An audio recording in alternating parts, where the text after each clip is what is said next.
Hey guys, how's it going? It's Brandon and Eve here, and we are back again for another podcast because we said we would.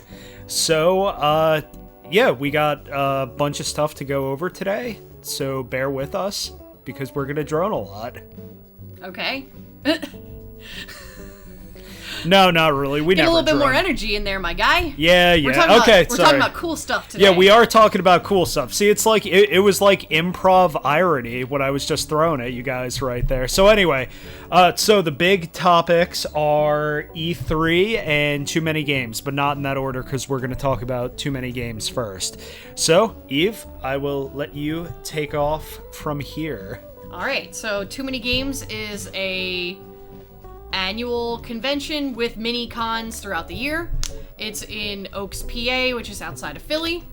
They also expanded the convention center, well, the area in the convention center for the convention this year.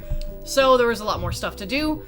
Although the expansion was there really? The expansion was more meant for esports. So we weren't really like playing that stuff because we didn't want to sign up for a Smash Bros tournament or an Overwatch tournament. We would rather, Fortnite. Yeah, or Fortnite. Those were the three games they were playing, and only those three. They had other games too, but those weren't the tournament ones.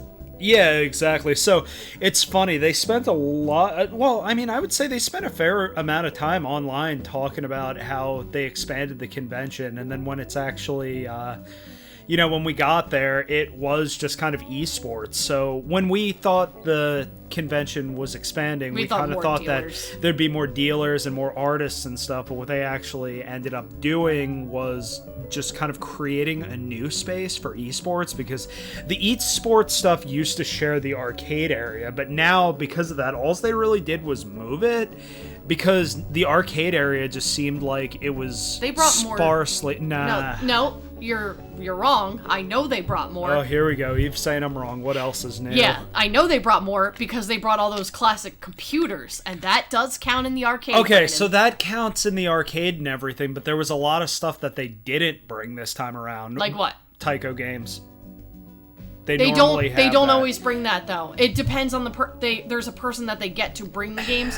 They don't always bring that stuff. Yeah, but how are you not going to bring the Taiko games? I don't think they ever brought the Taiko games to TooManyGames because that was only ever at Anime Next. They never had that machine there. All right, I mean, we'll solve this. All right, guys, watching the video and stuff, just like comment if I'm right and if Eve's wrong. Yeah, like that's gonna happen. No, I'm pretty sure that the person that brings the games to TooManyGames is not the same guy that brings the games to Anime Next. So, me and you love the Taiko games, and we have a story about those games. But I honestly don't think they ever had them at TooManyGames, because I think you're confusing it with Anime Next. I mean, I feel like alright, so okay, I am willing to admit I might be remembering incorrectly, but at the same time, the Taiko games are usually at, most conventions we go to. It really depends. And there were rhythm games. There was the one where they had the pop. You guys can't see what I'm doing, but I'm, waving my arms in the air because you, I don't know what it's called, but it's, laser things that you wave your hands. Some beat thing. Well, yeah, so they had rhythm games, which they had Beat Mania, which is the DJing one, Poppin' Music, DDR, Pump It Up, and that one that Brandon's trying to describe with the laser type. It's like you're DJing something, but you're also kind of dancing with it. I'm not entirely sure. Yeah, it's kind of hard to really... but what another thing that they also brought more of this year was Pinball Machines. And we got to play on a couple of those. Yeah, they did. Well, see, also with that, they usually have pinball machines. I think they had, they had more, definitely. But it wasn't, a ton more. But they did have them nicely situated. Yeah, I think another thing is, because the esports used to be in the arcade, it was way more compact, and it would kind of make it look like they brought more arcade games. So then now, since they're actually spread out, even though they did bring a couple of more machines, it looks like less because they're actually having space in between stuff. But yeah, I mean, I still like playing in the arcade. Yeah, no, I mean, playing in the arcade's great and everything. I was just kind of pointing out a little bit of an observation that I had with it. I mean, it's good. I mean, the arcade games are free and everything. Yeah, so you gotta remember that these much to worry about. These games are provided by people that have them in their personal collection and stuff. Well, I mean, I wouldn't start throwing them under 501c3 status or anything, because they do get paid for bringing them. I'm not saying that I'm not saying they're a nonprofit and that they're doing it for the will of the people. No, they're being paid to bring the stuff in, and these people store the stuff in a warehouse, and they work on updating, upgrading, getting parts, all that stuff. But still, it's like they are bringing that for people to play for free, and they have to maintain that stuff while the convention's going on, although there's that one machine that's always broken. Oh, that's another thing. I didn't get to play the Crazy Taxi game that was there. That's because there was one guy that was on it for a while, though. Yeah, I wanted to play that one. Ugh. I don't know. That's like the main thing. That's the one where you could jump in the car. Arcades is really annoying, but I was gonna say, you know what they didn't have there? You know how they usually have those like Yogi-Bo sack beanbag things? They didn't have the chill out area. So I know why that they didn't. The company that makes them, they said that went out of business. But there's still one at the mall, though. So what I'm going to assume when they said that, it's probably the company that provides them, which is a secondary company, is the one that went out of business. Yeah, it's all true. in the Discord. Okay. That's how I know all this stuff with, I literally know which person is bringing in the video games. I know which person sets up the arcade, which person sets up, the merch booth and stuff. Like, the one woman that we talked to when you went outside. Yes. Yeah.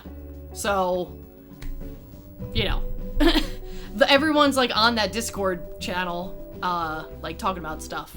But, I think going to Too Many Games, you have to go in with, an open mind, because Brandon and I, along with other collectors, are not going to go there for the intense purpose of trying to get rare games for cheap, because people know what stuff costs. Well, yeah, also another thing, it's not only that they know how much stuff costs, they also know how to inflate prices, if you will, because... Yep.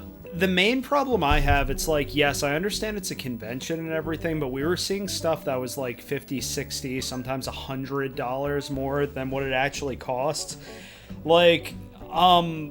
So really what it comes down to is it's, kind of a pain to know that oftentimes at these types of things, you're not going to find things for a good price because... unless you look hard.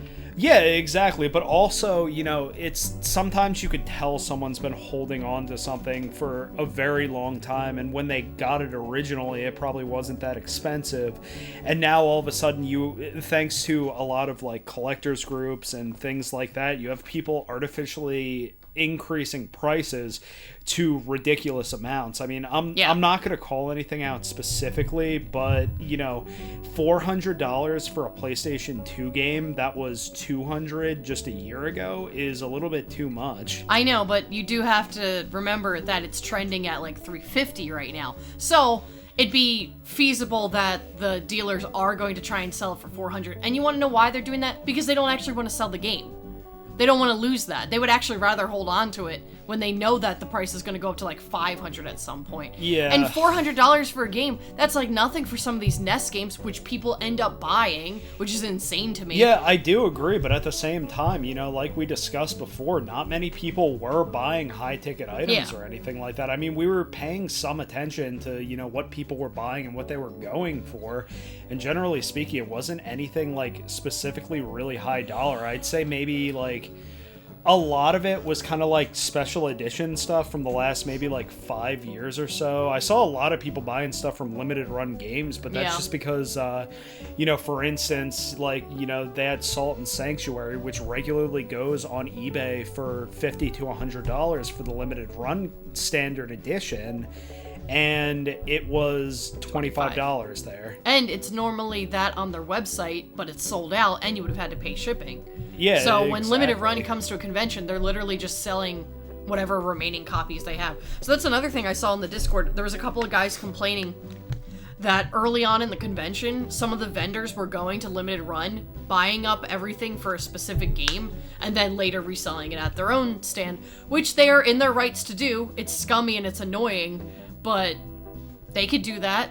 just don't buy from them. If you don't want to see that happen, do not give these people money. Well, yeah, I mean, that's really the big thing. I mean, there was even... Don't support scalpers! So, the whole thing is that, like, there's no way for us to really prove this was happening, but there was a lot of buzz in the Discord saying that groups of bigger vendors will get together and fix prices, essentially. Yeah. So that they could assure that certain things will move and certain things won't move. And that's really the only way to explain it, because there were certain high-dollar games... Rule of Rose being one of them, that it was the same price across the board with zero variance to it. Yeah, it's flat $400 with some of the vendors having multiple copies of the same game. Yeah, exactly. So really, when it comes down to that type of stuff, I mean, and even talking to some of the smaller vendors, they were actually saying that, they, like, some of the prices were just, like, absolutely ridiculous. Yeah. And, these people had stuff for the price it should have gone for. So, for instance, a big one that people were inflating the price on was Final Fantasy VII. And at this point, it's actually really hard to say, how much Final Fantasy VII's actually worth. But where I would personally value that game at, I would say $20, honestly. Like $20, $30 at the most. Like $35 for the Black Label. But people were selling the greatest hits edition of it for... Yeah, both of them should be like $20. 50. Yeah. So now I did inquire, because I made a comment on the PlayStation 1 Collectors of America group Facebook. Because first off, I noticed this game called The Hive, which is a generic game, a generic American shmup, going for $100, and I literally knew why that price was, because it was a meme price.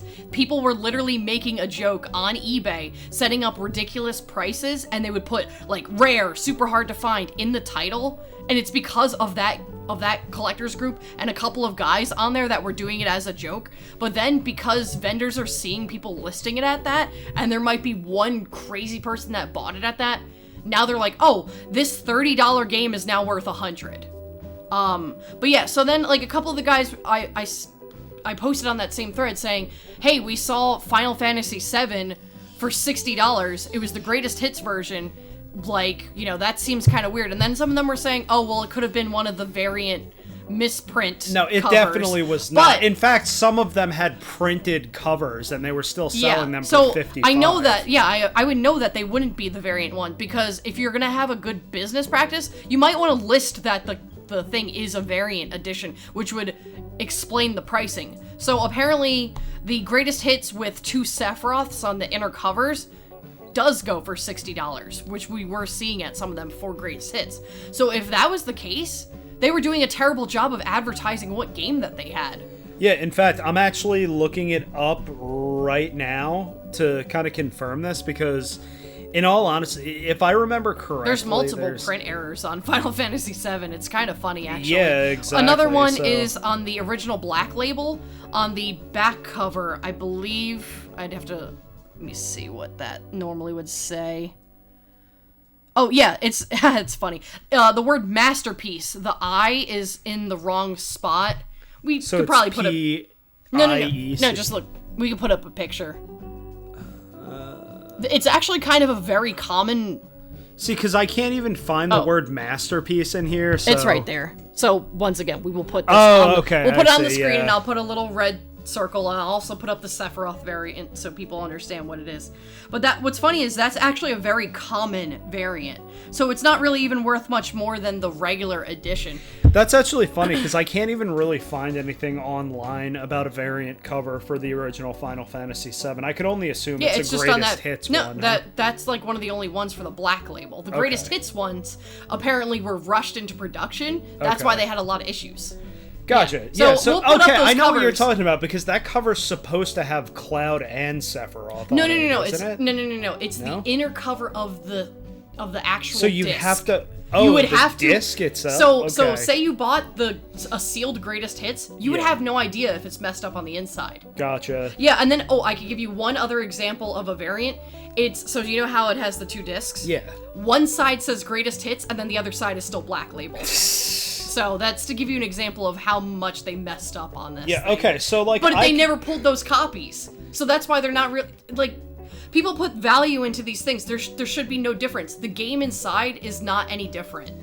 Yeah, that is true. Like, I understand, though, because a lot of people, like, misprinted money, for instance. Yeah, like, you know, because I know it's technically, it's a little bit different because it should have never made it to market like that. And that, you know, but at the same time, it's like, I feel like people are seeing maybe some of those variants being sold, and they're like, oh my god, Final Fantasy VII is worth $70 now. And it's like, I'm sorry. Final Fantasy VII should never be worth that much. Don't get me wrong. It's a great game. I'm not trying to insult anyone out there. It's one of my favorite Final Fantasy games and definitely one of my favorite JRPGs in general. But the whole thing with that is that it is also one of the most widely produced Final Fantasy games, and I would say widely produced PlayStation games. And how often does that game come up as best RPG, best JRPG, best PS1 Oh, let me also point that, how many times do you go to a farmer's market and see Final Fantasy VII? Because I'm just going to say, I've never seen Harmful Park or Einhander at a farmer's market. Yeah, someone else might have, but... Not Harmful Park. I highly doubt that. Yeah, exactly. But maybe Einhander. But I get what you're saying.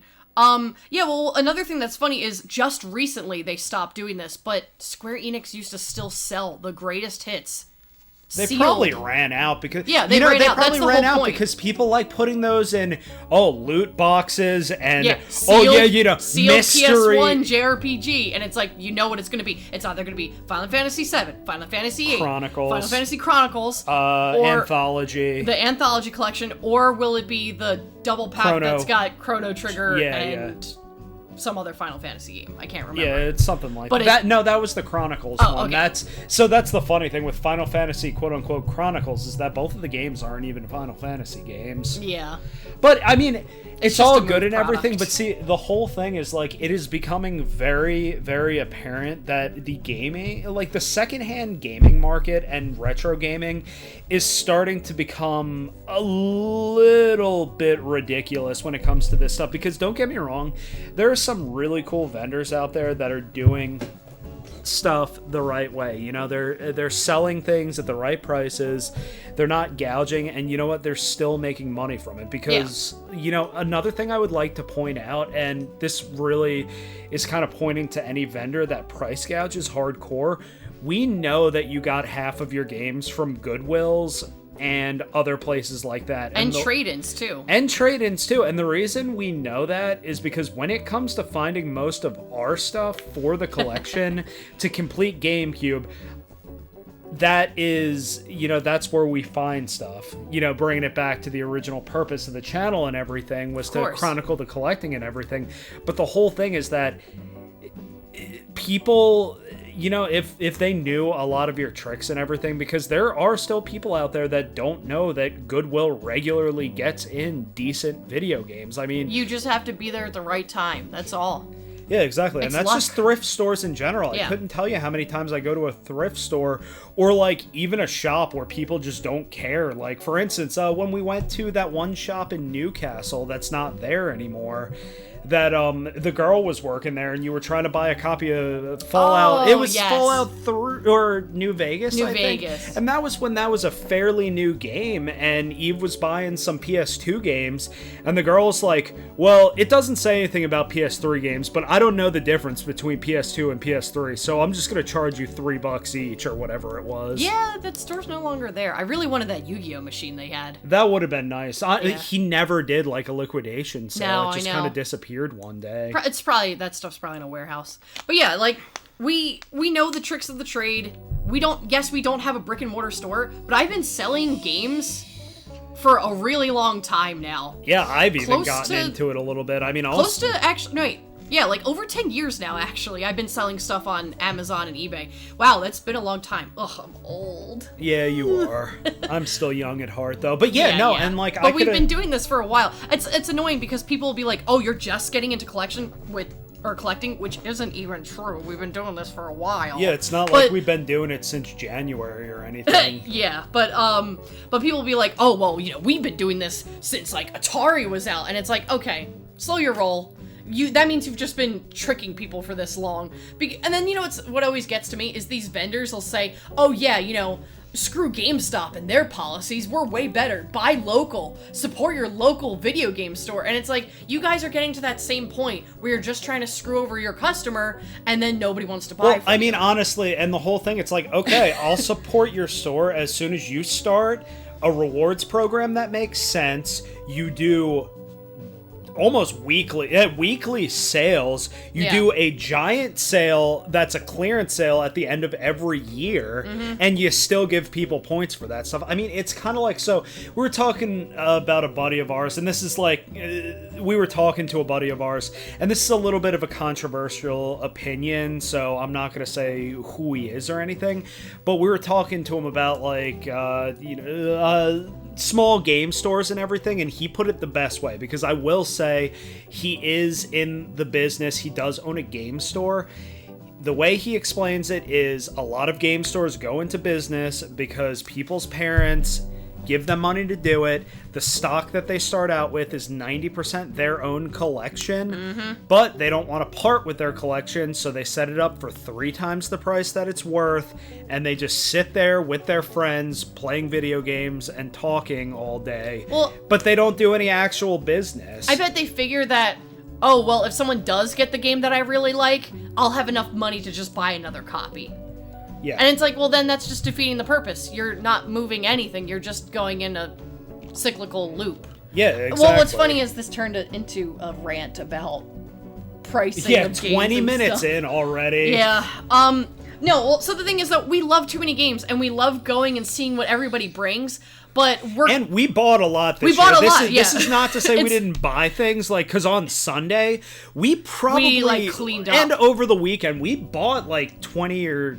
Probably about 20 games, I think. Yeah, I would say over 20 games or so. Yeah, Yeah, it's funny because exactly. it's like, it made it seem like we went there and didn't get anything, which is far from the truth. And I would say what is even more funny is the same people that are, like, bragging about the stuff they got would have only gotten, like, 1 or 2 things because they couldn't afford to get anything else because they blew all their money on one big item, which they probably could have gotten online or elsewhere for cheaper, but they just wanted it then and there. But at Too Many Games on Sunday, we ended up getting, like 10 or 12 GameCube games. We only need, alone. Yeah, we only need like 299 more, which is awesome. So Yeah, we're really we're definitely getting over up the there. hump for GameCube games.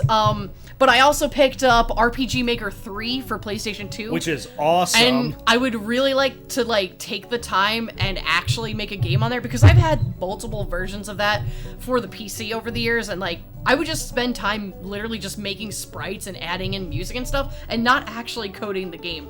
So this one, it's a little bit more structured in the sense that you're not going to be able to make your own pictures and stuff like that, and then you can make your own maps, but it's already kind of in a pre-generated layout and stuff like that. The one on Switch, however, once that comes out. Yeah, that one looks really cool. Yeah, I think we have a project in mind that we'll definitely talk about it, but Yeah. For the future. Yeah, so we ended up buying that, which was awesome, and then Yeah, and another thing, so sorry to cut you off, No, but you're good. that was a game, I first saw it at another vendor, and they had it $5 over the average eBay price. And then which the eBay price is actually more than it's worth too, I believe, isn't it? I think, let's see, I spent $10 on it, and that was after I saw someone had it $9.99, so I was like, that's the price that I wanted to Who spend did it. we? Oh wait, we got that from that the one the guy that I got Arcade Party Pack from. Yeah, so I got it for $10. It normally Yeah. goes for 12, but a lot of places were selling it for 15 or 20. So I was like, I would like to get this game, but let me just hold on to it for a little bit. But let me just hold out for a little bit, and I bet I could find it for a better price, and I did. But yeah, so like we were saying before, we did end up getting a good amount of games, not just GameCube stuff. So one of the first things we saw when we went in there were these nice boxed Taiko drums. And Brandon and I have been looking for those drums for a really long time. If you saw our post on our Instagram about this, I already kind of explained why a little bit. But so besides just liking the games, we played the arcade game in Japan and stuff like that, and then on the second to last day we were leaving, the one for the Switch was actually just coming out, and they did have the bundle, And I think it would have ended up being like $180 because when new media comes out in Japan, it's actually really expensive. So you know how games in America are normally really expensive. They're normally like $59.99 here. New games over there are like $80 sometimes, like converted and stuff like that. So we figure by the time we come back, maybe that'll actually be a little bit more on sale, because I wouldn't mind getting the Switch version that has a lot of new songs and stuff. And I hear the peripherals not too bad. But yeah, so we saw these boxed PS2 Taiko drums. They both came with the games, and one of them, instead of having the Japanese copy, it just came with that same copy but in English, which is the only English release for PS2. Just called Taiko Drum Master, and it's got, you know, some like classic American cartoon theme songs and stuff like that, and just like rock songs, pop songs, all that good stuff, and classical. So we were able to actually get a deal on those, and then they also had a GameCube game that I saw. They only had it, I think, for like $5. It normally goes for $6, and then they threw it in for $4, so we got a little bit of a deal on that. But yeah, so like we were saying, you can find the good deals if you know how to look for them, and find the vendors that are willing to make deals and barter with you. If these people are so adamant on a price, even though you're getting like, you know, multiple games or a large value of games, I would look elsewhere. That's just my feelings on it.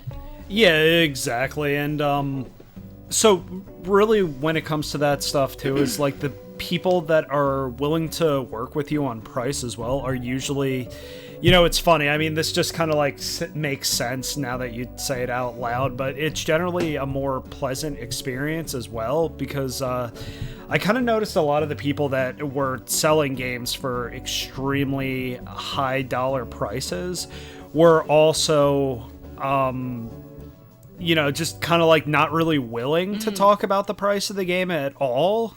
They're also kind of like standoffish if you were just trying to make general conversation. Yeah, like one dude, I was trying to like look at something, and like as I was looking at it, he like grabbed what I was looking at and was like, "Oh, if you have any questions about prices, you could just ask me."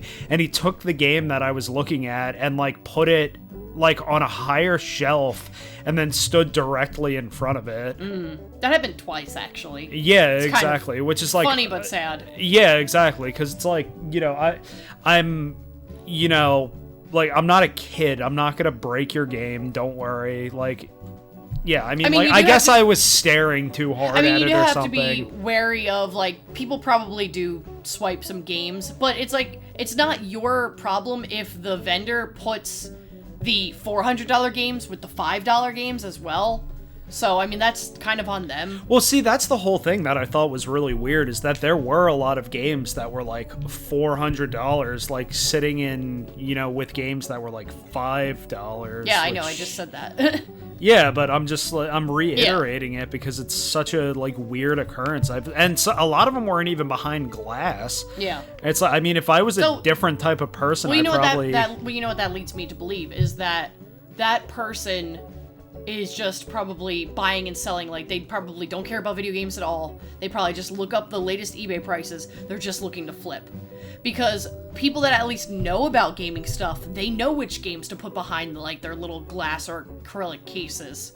They know which games are the eye catchers or the super rare stuff, things like that. We also saw Wada was there, which I talked about in our retro gaming panel, which unfortunately we couldn't record, but I will eventually put up the PowerPoint. Those are the grading guys, right? Yes, they are the grading guys that also will now grade opened and used games. Now, I would assume they probably really only want you to send in, like, SNES and NES games, because those are really the games that, oh yeah, it's like, just the cartridge is going to be worth $1,000 or something like that. I can't really think of offhand any of the World Championship games, the Nintendo World Championship stuff. That's not what I was gonna say though. But yes, those are the exact games that they actually had on display. Was the World Championship games, which I think there's probably only like 7 of. But what I was trying to say though is, I can't really think offhand of any like disc-based games that are worth a lot. I know, like, Neo Geo games can be expensive, but those, once again, are big cartridges. Like, disc-based, like, the ones that I see that are worth a lot are usually part of a set of a special edition type of thing. Yeah, so I'm saying, like, just completely loose disc. Is there any game out there that's worth that much? I honestly cannot think of that. I mean, you know, maybe someone knows what that is, but I can really only think of, like, the super hard to find, like, Stadium Events. That's another NES game that's really expensive. Like the Blockbuster World Championship game for Genesis, some TurboGrafx games, like I said, a bunch of Neo Geos, SNES. Yeah, I mean, like, okay, so, like, apparently Uncharted 2 Among Thieves Special Edition. But, like, I doubt that the disc that they're talking about that went with that game is worth any more than the regular disc. Because it's like, you can't really base the loose price on the complete price for a special edition. Well, because it's probably exactly the same. Yeah, exactly. So that makes me believe that that listing is going to be inaccurate. Well, yeah, I mean, I was also going to say, for instance, I have, like, the super special edition of Sekiro, but the game disc itself is exactly the same as, like, a normal one, which is kind of funny because it didn't actually come with the normal case, it just came with a steelbook. I found one. NBA Elite 11, which I've literally never even heard of, for PS3. It came out in 2013, which is kind of weird, 2 years later. Yeah. That could be wrong. It was by EA Canada. Okay. Originally slated for an October 2010 release. It's like, what's the point of even releasing it? There's only a couple copies pressed and a demo. So the game was canceled, so there's only a couple of them. It's actually considered the rarest PS3 game. Oh, okay. Yeah. So that would be one game if you only had the disc of it. Yes, that would probably be worth to get graded because you're probably not going to play it. Or maybe you would make a backup of it or something. I don't know. But the whole, like, used game things, it's like, if you're going to do that, it better be something very expensive that needs to stay in some sort of pristine condition. I believe Wata actually makes a backup of your game, so you can actually access it off of their server. Yeah. That is funny that they do that too. And because, you know what it reminds me of is when you get your very, very, very expensive pieces of cardboard graded for Magic or Pokemon now. And you're playing with a proxy deck, because they do have the 75 card proxy tournaments where, oh, well, maybe I have all these cards. Most of the time, no. It's just to be able to play with these cards that you don't actually have. Well, the funny thing is, like, in official Wizards tournaments, do you actually have to prove that you have the cards that you're proxying? I don't think so. Don't hold me to that, though. I don't know. But as far as I know, for local tournaments that are, like, meant to later be for the Pro Tour, you do not have to prove that you have any of those cards. You're literally just making a deck that anyone else can make, so it's kind of like putting everyone on an equal playing field, but... Yeah, that is... I don't know the full logistics of it because we never play those kinds of tournaments. But that's what it reminds me of. It's like, oh, well, I'm claiming to have this very rare and expensive card or game or whatever it is, but I don't want it to get messed up, but I still want to play it. So I'm going to either get the proxy if it's a card, or I'm going to get the digital copy if it's a game.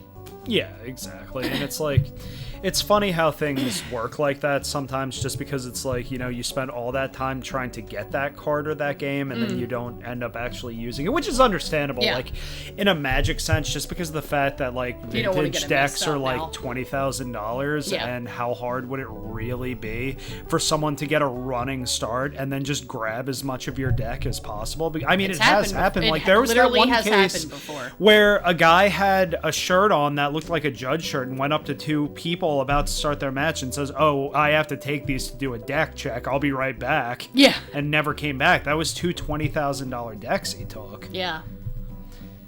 It sucks, but it happens. It does. People are messed up. But yeah, so, like, back to Too Many Games, what other stuff did you find interesting?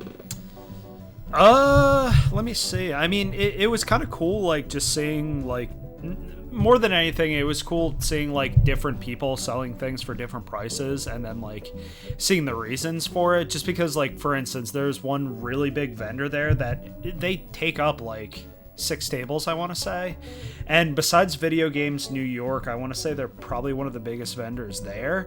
And they're the ones that had, like, one side is all, like, classic consoles. Like, whether in box or not in box. Most of them are in box. Yeah. They're always a pretty big... Yeah, they're pretty good, but, like, just because they're a big table doesn't mean they don't have good prices, because they have, what I like is they have, like, a box of literally just, like, disc-only games for pretty decent prices. Yeah, so. well, unfortunately, it was all games that we already have. No, there were a couple I didn't. There were just also games that I'm not really, like, I didn't want to buy right then and there. Like, for instance, it's like, yeah, Mega Man Legends is, you know, it's a really good game and stuff, and it holds its value and everything, but it's just like, I don't feel like playing Mega Man Legends right now. Yeah. Well, and then another thing is, there's a lot of games that we could get disc only because it's cheap, but they're normally PlayStation games that we actually have on our PS3 because we bought it through PSN when they do like the Golden Week sales. Like and the stuff Tron like that. Bond game. That's like a apparent. I would say that's a $200 game. A lot of people were selling it for like $240 and stuff, but. Yeah, I mean, Tron Bond and Mega Man Legends are two games that we literally have on PS3. I think it's NNE. No, I think it's just like that. Yeah, it's $244. Okay, there you go. But the disc itself is $83, so that's a huge difference where, if you just want to play the game and you don't want to buy it digitally... Yeah, you know, I mean, see, that's the... So that is a fun game to play, though. Yeah, it is a fun game, but to me, like, when it comes to that, it's like, what's the point? Like, all right, so I don't get, like, the whole, like, disc only versus digital thing, because it's like, well, it's hard to display a disc. I mean, you could still do it. You could put it in your binder. I know, some people I guess you could put a thumbtack up on your wall and then, like, place the disc in it, but... That CD, like, you remember that back in the 90s? Yeah, exactly. Yeah, I do. I remember that, Yeah. Yeah, or something. I can't remember what that's called. It was basically like what are those beads things called? The religious No. Jesus beads? No, stop. You're messing me up here. What are the door beads called? The ones that are kind of like a curtain, a bead curtain? Bead curtain. Okay, they made that, but with CDs. Yeah, no, I know, because JCPenney's usually had those in, like, the... They looked like a shower curtain, basically. Yeah, they had it in the juniors section. Yeah. But also, cool fun tweens. fact, in Smosh, in their early videos, when they were recording on a crappy webcam, they actually had one hanging up on their wall, I do remember that, when they did, like, the Pokemon theme, and then the Backstreet Boys song. Yeah, that's exactly. the stuff that the made Mortal them... Kombat theme. Yeah, the things that made them go viral, basically. But yeah, so that is another funny thing, though, because people will, like, adamantly, like, argue against the value of just getting the digital copy of something versus, at least I have the disc. And it's like, good for you. You have a terrible way to display it, unless you're gonna go out and buy jewel cases and make your own discs and stuff. Yeah, which is really funny, though. It's like, I would rather just spend the $2.99 to get that $80 game and actually be able to play it, because it's like, how often is that person going to pop that game in there? Exactly. And also another thing is, like, sometimes you will get something that, you know, goes, you know, off of the PlayStation Store. So when I first got my PS3, that's a good point. The first digital games that I bought were, and I'll remember this, Everyday Shooter and Marvel vs. Capcom 2. Marvel vs. Capcom 2 is no longer available on the PSN. Yeah. So, when it comes to stuff like that, it's kind of like, really, I mean, objectively, it technically would raise the value of that particular PS3 a little bit. Technically. But, yeah, no, I mean... Really, I mean, Marvel vs. Capcom 2 in general is just an expensive game. So yeah, no matter what system it's on. So it's kind of cool because theoretically, by owning the digital copy of it on my PS3, one that's actually natively from the PlayStation Store and still works, like, you can't actually get that anymore unless you're using a modded PS3. But at that point, you might as well just use the emulator. Yeah, and then that's another funny thing is people will be like, oh, well, you don't actually own those games if they're digital. And it's like, but technically I do, because they are saved onto my hard drive. If you really want to use that argument, though, at the same time, you don't technically own your console either. If you actually read the instruction manual, it's leased to you for an undetermined amount of time. That's why so many people were getting in trouble for modding consoles back in the day before they decided to revise the law related to that. Yeah. But yeah, like... I could give you an example of a game that I have that its value is totally different now. So, Stern Pinball, which they make, they make the They're one of the families, right? Yeah, but they make the very realistic digital pinball tables. You can no longer buy certain pinball table packs because there's licenses that have to do with like certain movie or TV properties and music and stuff like that. So what I did is I bought the physical copy of the game a while ago because it was cheap at GameStop. And then that day that they were removing that stuff from the store, I just bought the packs digitally, and now it's saved to my account, and I have those packs.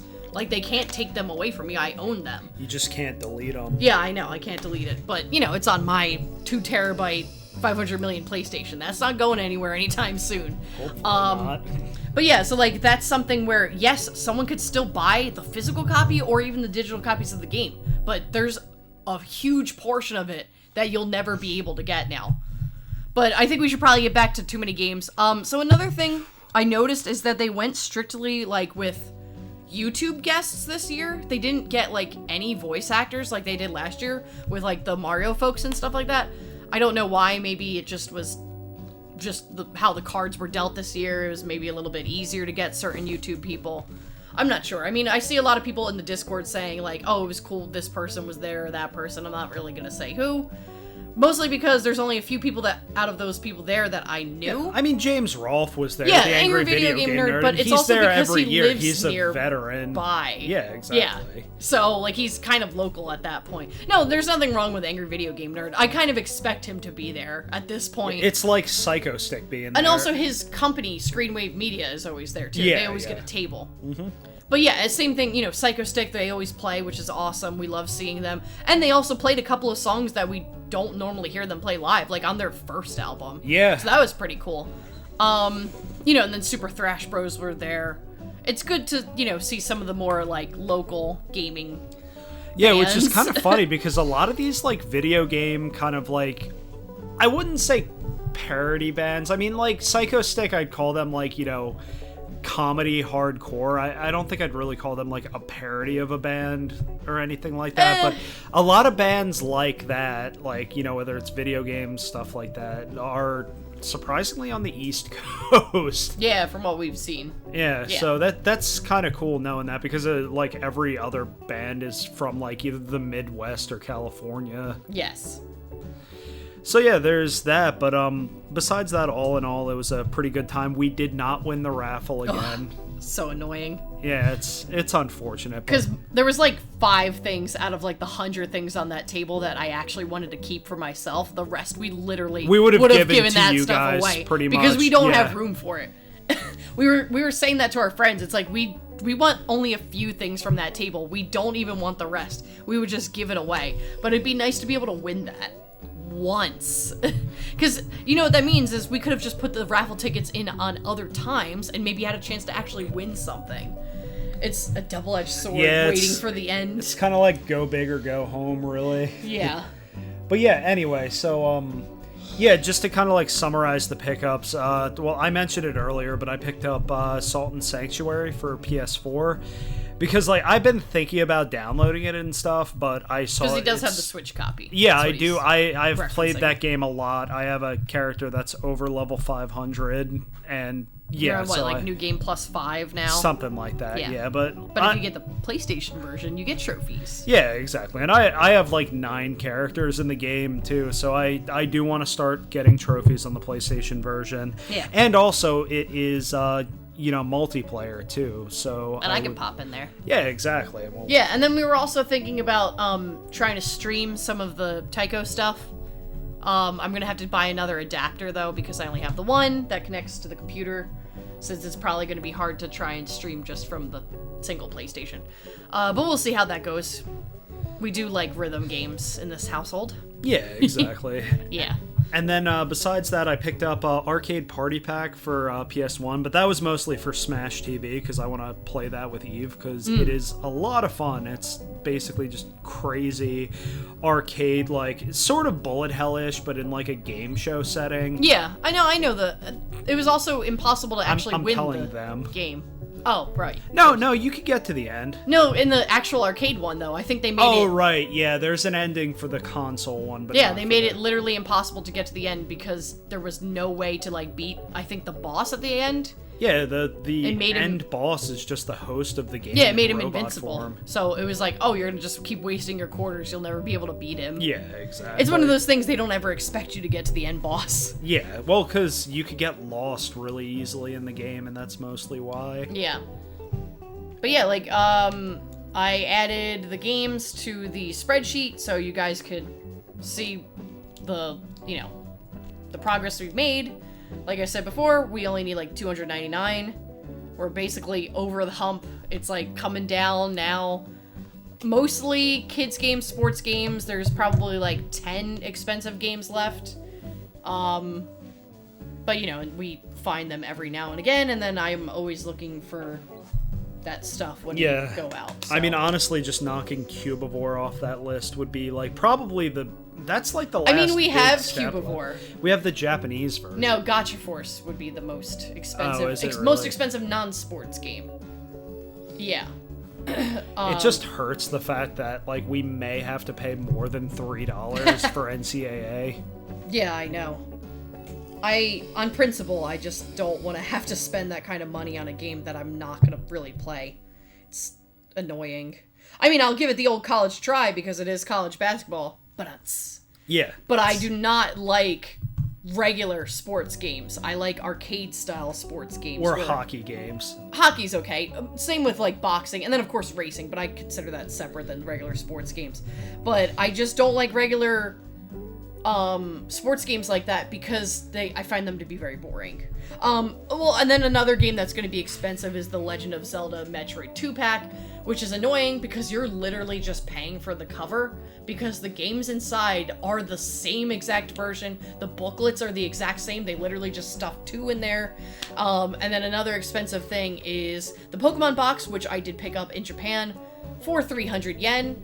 But that's not the same thing as the American one, which has the big box that came from the Pokemon Center, and you could only get it from New York. But yeah, so getting Fire Emblem out of the way, that's a huge one. Yeah, which at one point we had 2 copies. So. Well, yeah, that is funny when it comes to Fire Emblem too, because that was the game where like, oh my god, this is like the pinnacle game, and it's funny because that's when it was like $70 when we're like, oh my god, like this game's so expensive. Yeah.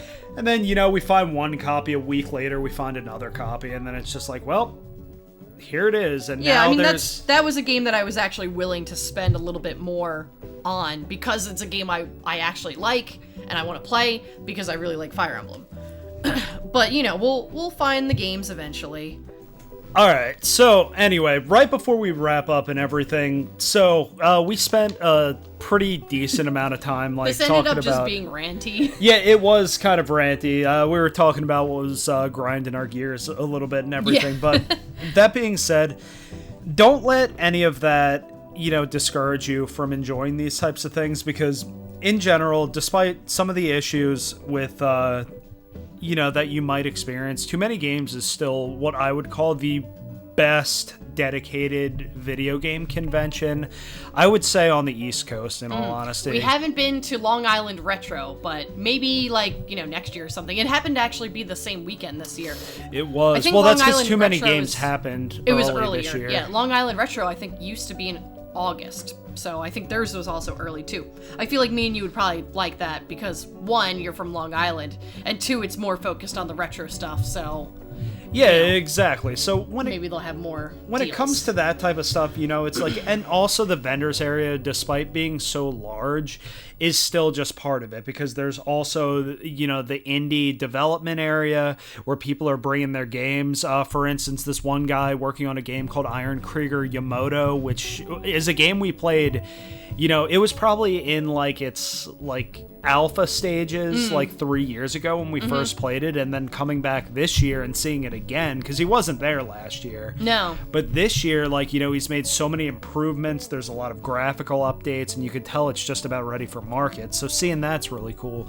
And of course, just talking to artists, seeing friends, talking to people that, enjoy the type of just this type of medium. It's really nice being able to, just speak with people about this and be fairly candid about it because, once again, we're not alone in the things that we have some criticisms for. Everyone knows what's up, and, it's kind of like, we basically, I would say we have the power to change that if you don't continue to agree with what these vendors are doing or what other people are doing. Yeah, because also another thing, be the change. Keep in mind, like, none of these people, went to school to be, like, a video game vendor or anything like that. Yeah. They're video game fans just like us.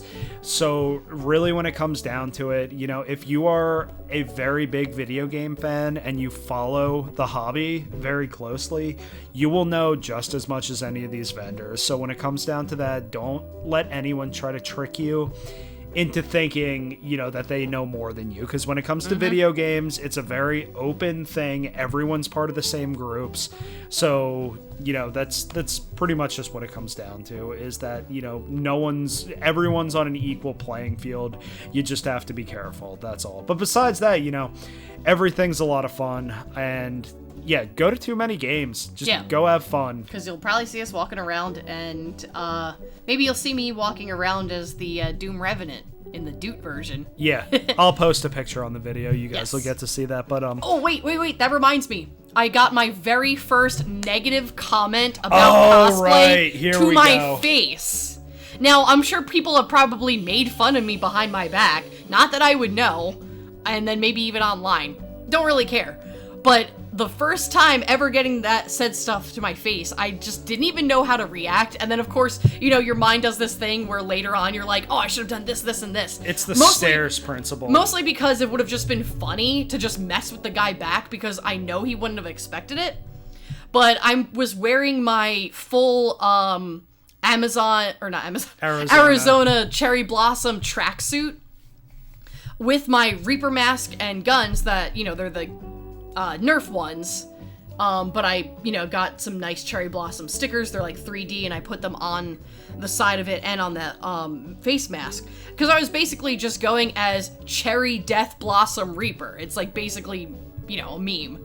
I'm just doing something for fun. It was casual. It was at nighttime.